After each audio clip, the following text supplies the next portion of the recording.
আসসালামু আলাইকুম রহমতুল্লাহ। দর্শক, আশা করি সবাই ভালো আছেন। আর একটি নতুন ভিডিও নিয়ে আবারও চলে আসলাম আপনাদের মাঝে। আজকের ভিডিওটি স্পেশালি সৌদি প্রবাসীদের জন্য খুবই গুরুত্বপূর্ণ, বিশেষ করে যাদের এসটিসি ব্যাংকে অ্যাকাউন্ট আছে। আমাদের সবারই কিন্তু ইকামার মেয়াদ কারো 6 মাস, কারো 1 বছর 2 বছর করে আমরা রিনিউ করি। তো যখনই মেয়াদ শেষ হয়ে যাওয়ার আগে আগেই আপনি যদি ইকামার রিনিউ করে ফেলেন, সেক্ষেত্রে যখনই আপনার মেয়াদ শেষ হয়ে যাবে ইকামার, এর 1 মাস আগের থেকে কিন্তু ওয়ার্নিং দিতে থাকে প্রত্যেকটা ব্যাংকেই। তো যাদের এসটিসি আছে, দেখুন আমার কিন্তু আরও দেখাচ্ছে 4 দিন আছে, এরকম হোম পেজে কিন্তু এই নোটিফিকেশনটা কিন্তু হোম পেজে দেওয়া থাকে। যখনই আপনার ইকামার এক্সপায়ার হয়ে যাওয়ার 1 মাস বাকি থাকবে, তো এটা আপনি ইকামা, যেমন আমার আর 4 দিন আছে, আমি কিন্তু এর আগেই কিন্তু ইকামা এক্সপায়ার হয়ে যাওয়ার আগে আগেই যারা ইকামা আপডেট করবেন তারা অনলাইনে অ্যাপসের মাধ্যমে করে নিতে পারবেন। তো এটার জন্য yes I renewed my ID এই অপশনে ক্লিক করবেন। আরেকটা বিষয় দেখাচ্ছি, যারা এটা এক্সপায়ার হয়ে যাবে ইকামা, এরপরেও আপনি কোনো ব্যাংকে আছে 90 দিন, কেউ আছে 30 দিন।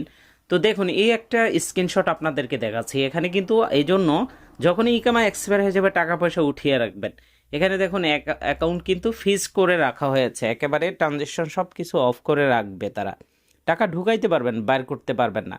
যাই হোক, আমরা ইয়েসের উপরে ক্লিক করার পর আপনার এসটিসি ব্যাংকে যে নাম্বারটি দেওয়া আছে সেই নাম্বারে ওটিপি যাবে, সেটা দিলেই দেখুন সাথে সাথেই কিন্তু এবার ডান অপশনে ক্লিক করলে আপনার কাজ শেষ।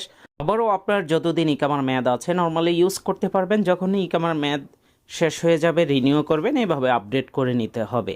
এটা সৌদি আরবের সব ব্যাংকের একই নিয়ম। তাই আপনারা অবশ্যই যখনই ইকামার মেয়াদ এক্সপায়ার হয়ে যাবে, কোনো কারণে যদি মেয়াদ না বাড়াইতে পারেন, সেক্ষেত্রে আপনি দেখা গেছে লেনদেন করতে আছেন, হঠাৎ করে অ্যাকাউন্ট ফ্রিজ হয়ে যাবে, পরে মহা বিপদে পড়বেন। আর যাদের এক্সপায়ার হয়ে যাওয়ার পর আপনারা কোনো 2 মাস 3 মাস পর ইকামা তৈরি করবেন কোনো কারণে, সেক্ষেত্রে হেল্পলাইনে যোগাযোগ করে কিন্তু সেটা করতে হবে। আর সিম রোমিং করতে চাইলে স্ক্রিনে দেওয়া হোয়াটসঅ্যাপে আমাদের সাথে যোগাযোগ করতে পারেন। যাদের সিম রোমিং চালু আছে, বিকাশ নগদ এগুলো ব্যবহার করতে চান, আমাদের যে সার্ভার আছে সেটার মাধ্যমে আপনি কিন্তু প্রবাসে বসেই বিকাশ নগদ উপায় এই ধরনের অ্যাপসগুলো ব্যবহার করতে পারবেন একটি সার্ভার দিয়ে। অবশ্যই সিম রোমিং চালু থাকতে হবে, প্রবাসী সিমটা থাকতে হবে। আর যারা বিলিয়ন দিয়ে দেশে কথা বলতে চাচ্ছেন, বিলিয়নের জন্য অবশ্যই ভিপিএন লাগবে। আর রিচার্জ আমাদের থেকে নিলে 10% ক্যাশব্যাক পাবেন। আর কোনো ধরনের ভিপিএন ছাড়া কথা বলতে চাইলে আপনি যে দেশে আছেন সেই দেশি নাম্বারে শনিডোর রেজিস্ট্রেশন করুন, শনিডোর রিচার্জ আমাদের থেকে নিতে পারবেন।